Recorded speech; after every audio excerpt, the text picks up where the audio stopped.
Honorable Ngubane.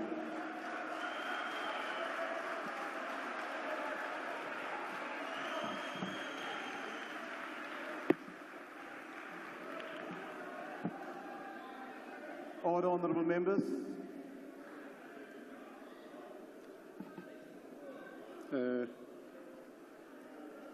Honorable Chair,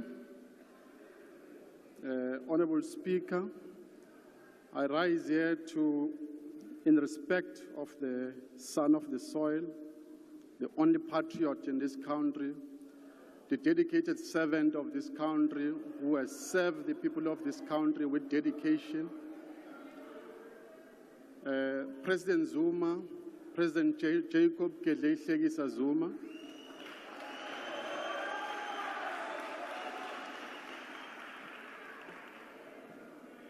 so we'd like to thank you for coming and then to see your team performing today, President. Thank you very much for coming.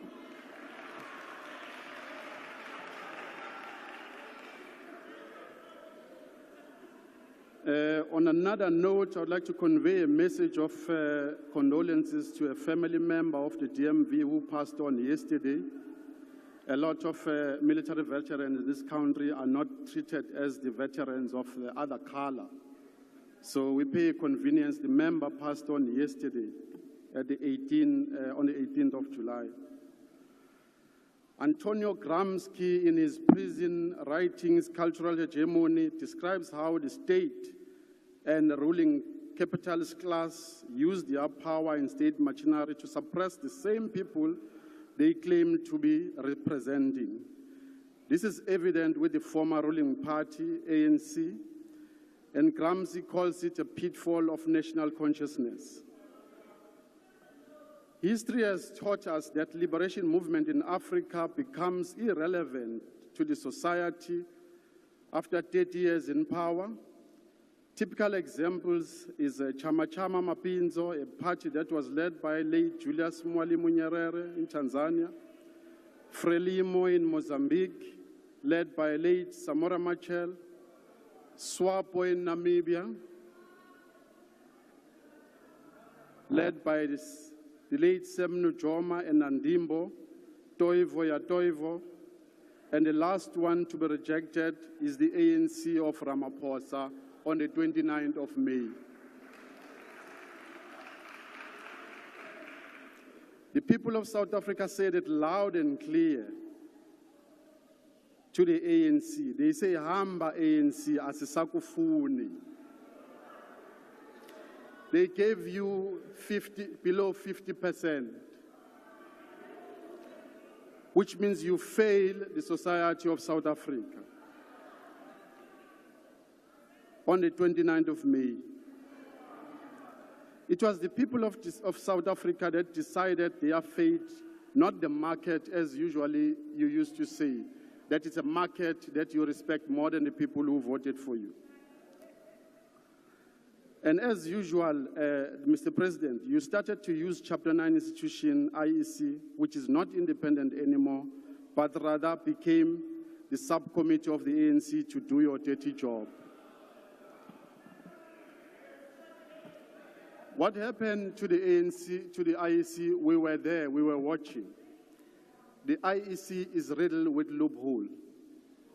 It needs to either be reformed, revamped, and be redone from scratch. That institution, all political parties are only able to monitor it on the voting day and on the counting day only. Anything else from there, on capturing of the slip, on auditing, you need to know this because you don't know about the IEC institution that you are running. It's riddled with loopholes, and from there onwards, the officials, they do as they please. They capture numbers that do not tally with the slip, and they are not monitored. That's why, as the MK, we do not recognize this president, because the election was stolen.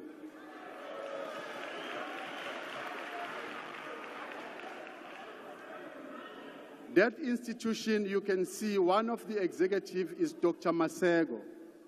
It doesn't audit its executive. A member stole millions in the bank, but the member comes and works for the IEC. The whole of that institution does not vet its staff. They are all full on there, working unvetted because they do the bidding for the ANC.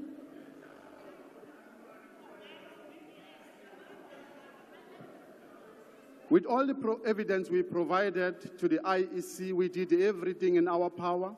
We provided every evidence, and then we're still going to challenge that in court through and through. We're not going to give up on that.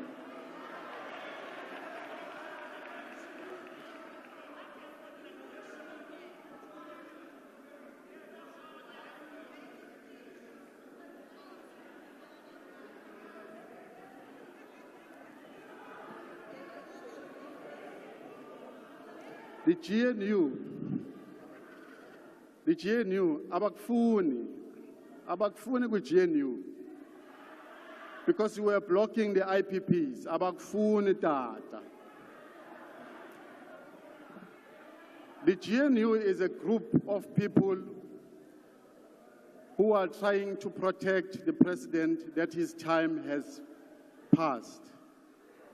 It is ballooned, and the president says he needs to save cost, and there is no money in the country, but you are busy ballooning the executive.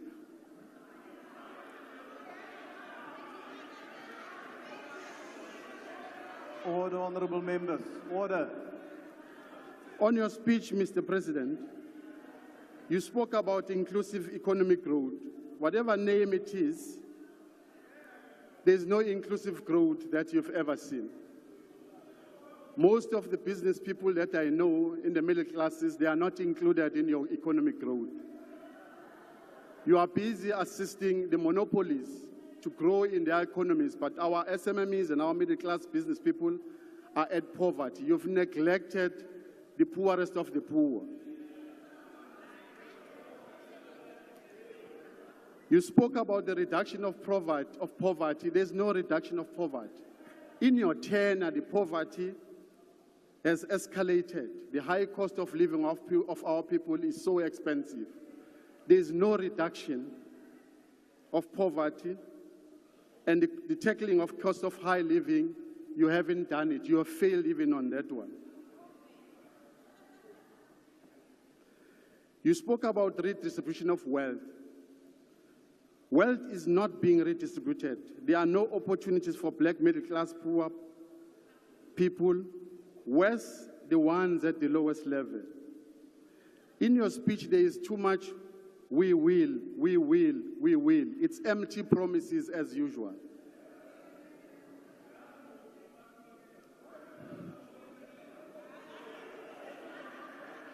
The will stands for promises, as people say in politics, but yours are empty promises. Remember, Mr. President, the first openings of Parliament in your presidency, how you were dramatic with a Tumamina song of Hugh Masekela, telling people that you will remove the red tapes, you will remove the barriers to entry in business. You said you will restructure the economy. You said you'll reduce the monopolies in our economy. It was dramatic, but today all we see are those we will again, which are flat.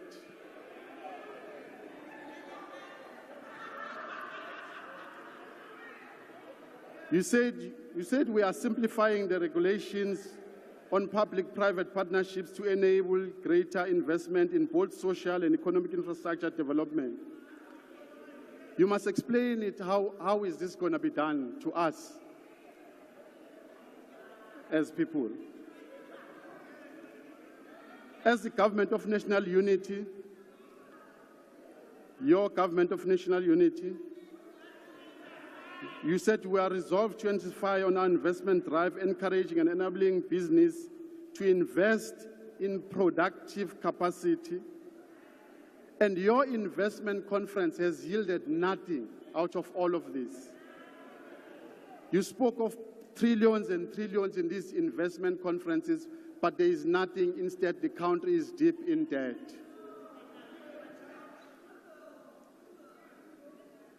You spoke about red tape debilitates the creation of jobs. Every department and every public entity has been directed to reduce the undue regulatory burden that hold black businesses from creating jobs.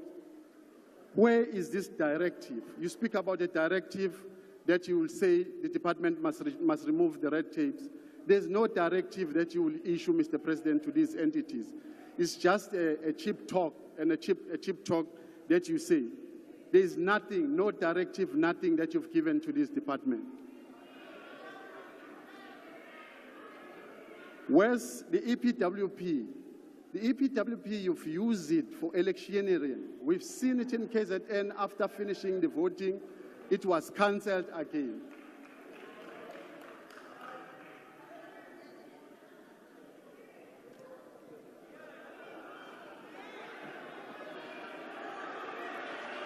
Order, honourable members. Order. You see, President,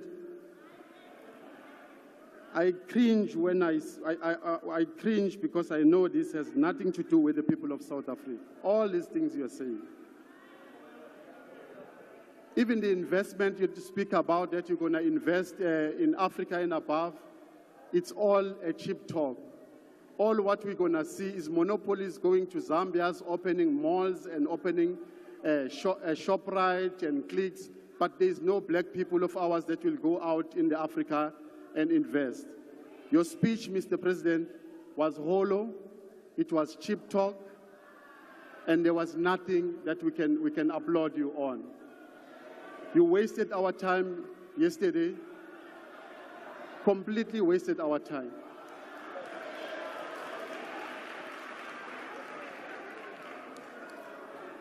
Instead, Mr. President, if you wanted our black people that you want to push to the African country, you must push the trip, business people that are selling shoes. You must push the Batu to Africa to open the market for them.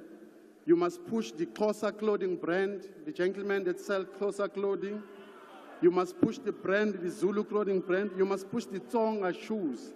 There's a gentleman who sells the Tsonga shoes. Those are the people you must push when you go and invest in the brands in Africa. But you are failing again to do that.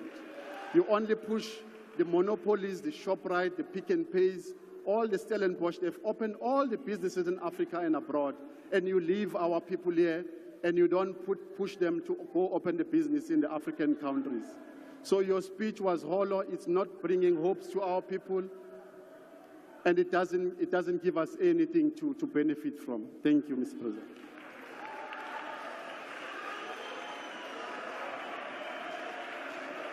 Thank you, honourable member. Honourable members, I now invite you the